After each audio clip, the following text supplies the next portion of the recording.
Kottejlarning chiroyligini qaranglar, yonib turibdi. Bu yoqda 7 tasi tayyor holatda, bu yoqdan yana 7 ta bo'ladi va bu yoqda yana 4 ta bo'ladi. Umumiy 18 ta kottej bo'ladi. Kottejning oldidan shunagina Chorbakir masjidi ko'rinib turadi. 5 vaqt azonni ovozi eshitilib turadi. Tepalariga so'nishli batareyalar qilingan, ikkita kottejning o'rtasiga bir-birini ko'rinmasligi uchun ham joylari qilib qo'yilgan, gazlari kelgan, kanalizatsiyalar qilingan, yomg'irga alohida, oshxonaga alohida hamda qo'shimchasiga kanalizatsiyalarni alohida qilib qo'ygan. Oyoqtagiga toshlarda ishlovlar berilgan. Bu yoqda maxsus ko'k toshlarda, marmar toshlarda ishlovlar berilgan. Darvozalarimiz o'tib bitildi. Bu ham hech narsa emas. Landshaftning zonalari bo'lib, qaranglar kottejni. Eshitilyaptimi? Devorlarigacha o'tib qilingan yozgi oshxona uchun joy, santexnika montajlari turba qoldirib o'tganlar. Bu yoqda tashqaridagi hojatxonasi tayyor holatda, ichida batareyalargacha qilib qo'yilgan. Undan ham zo'r tomoni esa santexnika montajlarini qaranglar. DD двухконтурный котел, santexnika montaj ishlari, растишительный bachoklar, bu yoqda quyoshda isiydigan boylerlar qilingan, batareyalar qilingan, to'k bo'lmaganda bemalol ishlatasizlar. Bu yoqda esa quyosh tizimini boshqaruvi, davlatga qo'shimchasini sotib o'tirasizlar bemalol. Xo'p, davom etamiz. Endi ichki proyektiga bittasizlar bilan to'xtalmasak bo'lmaydi. Ichlari вообще idealni qilingan. Kirishimiz bilan katta hol kutib oladi sizlarni. O'ng qo'lda mehmonxonasi joylashgan. Batareyalar o'rnatib qo'yilgan, ya'ni santexnika ishlari to'liq qilingan holatda. Bu yoqda bo'lsa oshxonasi joylashgan. Oyoqdagilar to'liq tepli pol qilingan. Umumiy sanuzulxona uchun joy, santexnika ishlari qilingan holatda. Bu yoqda esa pastdagi gigantskiy yotoqxona bo'lyapti. Hamda orqa hovlimiz ham bor. Orqa hovlini eshigi zinam tagida turibdi.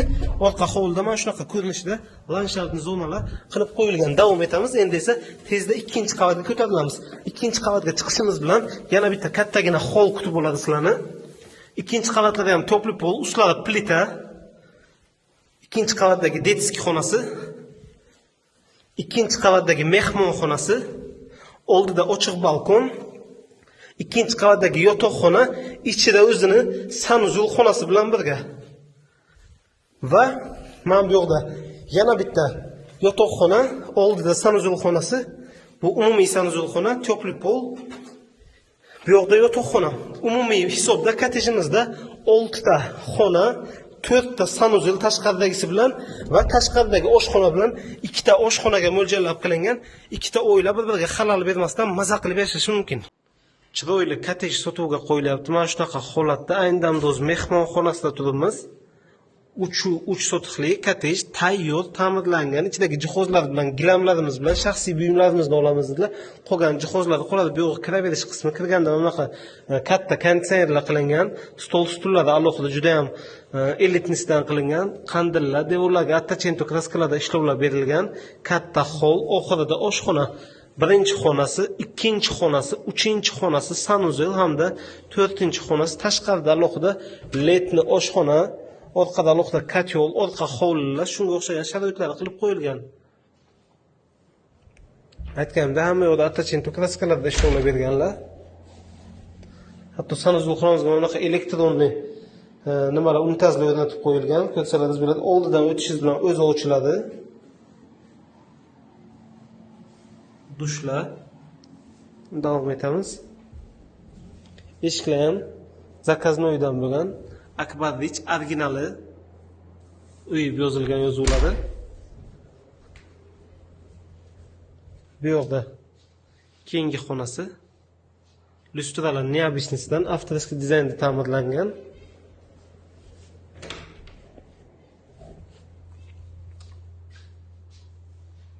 So'nggi xonasi. Endi esa orqa hovlisini ko'ramiz. Mana bunaqa shkofli xaladinliklar, boshdan original bitovoy texnikalar qilingan. Orqa hovlimizda mana bunaqa kacholxona hamda orqa hovlini o'zi. Ko'rdingizlar? Endi oldi tomon hovlisiga chiqib, tashqarisini ham ko'rsataman.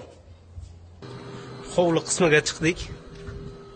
Darvozaxona, tashqaricha alohida hojatxona, letni kuxnya. Mana shunaqa holatda tashqi tomon ko'rinishi. Hovlisiga to'xtaladigan, ko'chasiga to'xtaladigan bo'lsa, ko'chasida to'liq kottejlar massivi turgan joyimiz Madaniyat Green Village kottejlari. Kimga qiziq bo'lsa, pastda to'g'ridan-to'g'ri egalari raqamlarini qoldiramiz. Bemalol aloqaga chiqib kelib ko'ringlar. Gaz, svet, suvdan muammosi yo'q. Kolxoz bozoridan atigi 5 daqiqalik masofada joylashgan. Kottejlar massividan kvartira narxiga 2 sotixlik tayyor hovlicha topib qo'ydim. Ko'chalari mana shunaqa holatda juda ham chiroyli asfalt qilib qo'yilgan. Gaz, svet, suvdan muammosi yo'q. Bu ko'cha tomondan kirish qismi, undan tashqari mashina bilan ham kirib chiqadigan alohida xodlari bor. Kirishimiz bilan kattagina koridor, mana bunaqa oynalari qilib qo'yilgan. Bu yoqda esa kottejimizning birinchi xonasi. Mana bu yoqda kottejimizning ikkinchi xonasi, ichidagi ko'plab jihozlari qoladi. Va oxirida 3-xonamiz bo'lyapti. 3 ta alohida xonadan iborat chiroyli ta'mirlash ishlari olib borilgan aytganimizda, sanuzol xonamiz mana shunaqa litий unitaz, vanna, suv isitgichlar, rakvinalar sharoitlari bo'lgan. Bu yoqda oshxonamiz bo'lyapti. Oshxonamizda zakaznoy chiroyli garniturlar qilib qo'yilgan, bir qismda ovqatlanadigan zona qilsalaringiz bo'ladi. Bu yog'i hovli qismimiz. Hovlida o'zini ayvoni, bu yoqda darvoza xonasi, ya'ni orqa ko'chadan bemalol mashina bilan kirib chiqsalaringiz bo'ladi. Tashqarida alohida hojatxona hamda landshaft zona uchun joylar qoldirib o'tilgan. Kimga qiziq bo'lsa agar, lokatsiyasi bilan egasini to'g'ridan-to'g'ri raqamlarini qoldirib o'tyapmiz. Aloqaga chiqib kelib ko'rib, ustida aytib eshitsalaringiz bo'ladi. Kvartira narxiga shahar markazidan Yevrokottejimiz sotuvga qo'yilyapti. Maydoni 180 kvadratga qurilish qilingan. Darvozaxonasidan ichkariga kirishimiz bilan mana shunaqa holatdagi kattagina hol. Darvozaxonasining oldiga esa bemalol mashinangizni keltirib qo'ysangiz bo'ladi. Mana bunaqa chiroyli ishlovlar berilgan. Yangi O'zbekiston bog'i Mo'ysafetdagi uchastkalar massivida joylashgan. Hech qanaqa sinov degan gap yo'q. Kadastr hujjatlari joyida, konditsionerlar qilingan, gazlar ulangan. Xo'p, bir boshdan ko'rishni boshlagangiz bo'lmasam, chap qo'lda oshxonamiz, двухконтурный kotyollar qilingan, gaz plita, kuxning garniturlari bor, oyoq taylari kafel qilib chiqilgan ekan. Bu yoqda esa juda ham katta mehmonxona, xohlasalaringiz mehmonxonani ikkiga bo'lib, ikkita alohida xona qilsalaringiz bo'ladi. Endi kottejday bo'lgani uchun juda ham katta shunaqa mehmonxona qoldirgan ekanlar egalari. Bu yoqda bitta kattagina yotoqxona. Aytganimdek, agar xohlasalaringiz agar mehmonxonani ikkiga bo'lasalaringiz agar, bu yoqda mehmonxona qilsangiz bo'ladi yoki bittasini sal kichkinaroq qilib turib, bittasini katta qilib mehmonxona qilib qoldirsangiz bo'ladi. Bunaqa imkoniyatni qo'ldan boy bermanglar. Kvartira narxida sotuvga qo'yilyapti. Mehmonxona, bu yoqda ikkinchi xonasi, bu yoqda uchinchi xonasi, 3 ta xona, bitta hol. Agar mehmonxonani bo'lasalaringiz 4 ta xona bo'ladi. Pastdagi raqamlarga aloqaga chiqsalaringiz agar keltirib ko'rsatishadi, egalari bilan yuzma-yuz qilib ustida savdolashib aytib eshitishlaringiz mumkin. Mana shu Yevrokottejimiz sotuvga qo'yilyapti. Sanuzol xonalari ham tayyor holatda, bitta rasxodi qolgan ekan, eshik o'rnatib chiqasizlar, tamom, boshqa rasxodi yo'q.